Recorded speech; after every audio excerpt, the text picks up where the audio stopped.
Hello, I'm Graham Fitch, and this is my video demonstration on how we learn when we practice. And this complements my article in issue 79 of Pianist magazine. And I'm coming to you from Steinway Hall in London.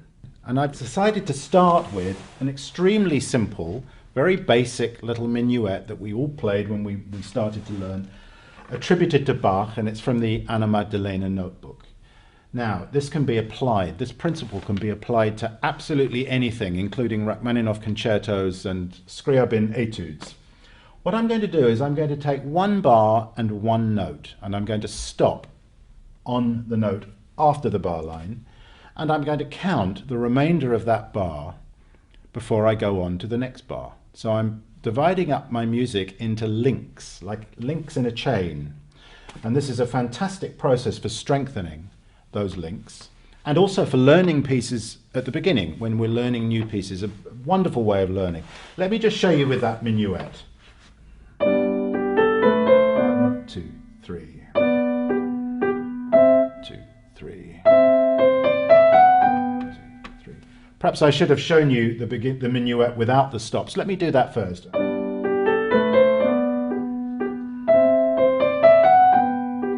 Now let me go back and put the breaks in. That's one bar and one note, and I'm going to count 2, 3 before playing the next bar and one note. 2, 3, 2, 2, 3. I could leave 2 bars if I wanted, if I needed a little extra time to think. Let me show you that way.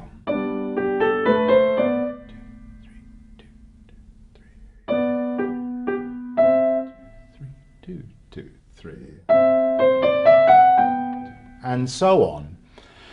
Now that's one bar unit, one bar and one note, because it wouldn't make much sense to stop on the last beat of the bar, the last note of the bar.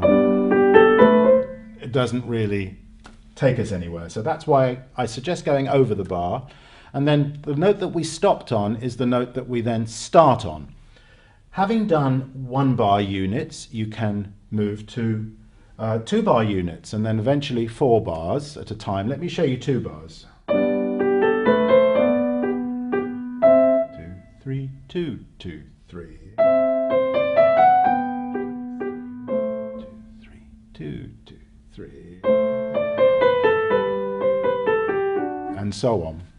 And then when we get good at that, 4 bars. 2,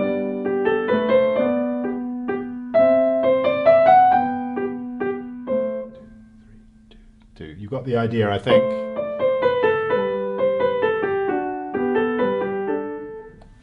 Now that, as I say, we can use for anything, whether it's beginners, advanced, intermediate. Try it out. You'll be very surprised, first of all, how challenging it is, because we all are good at starting at the beginning, or perhaps starting at the beginning of a phrase or a section.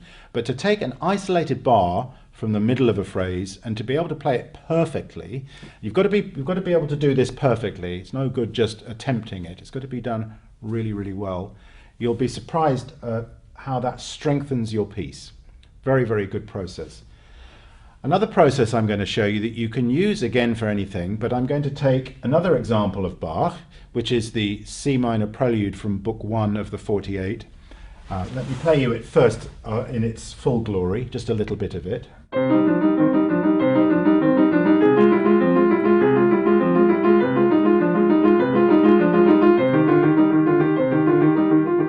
Just the first few bars. Now this practicing tool I use is called, I call it zigzag practice for want of a more scientific term. What I'm going to do is to play a little bit of the right hand and then play a little bit of the left hand without stopping. So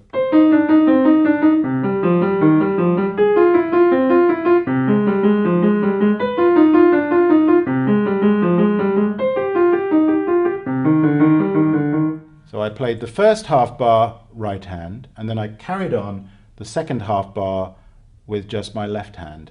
Now, of course, we could do that for whole bars if we wanted. Let me show you that.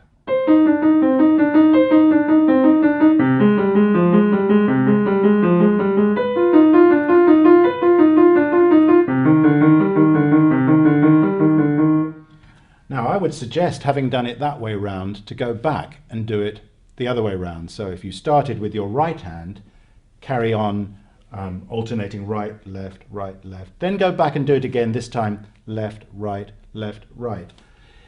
By doing this, you're deliberately interrupting the flow in one hand and continuing with the other hand. It's a very, very powerful process for strengthening our motor control and our knowledge of a piece. And again, if you can do that from memory, you can be pretty sure that you'll know your score very deeply.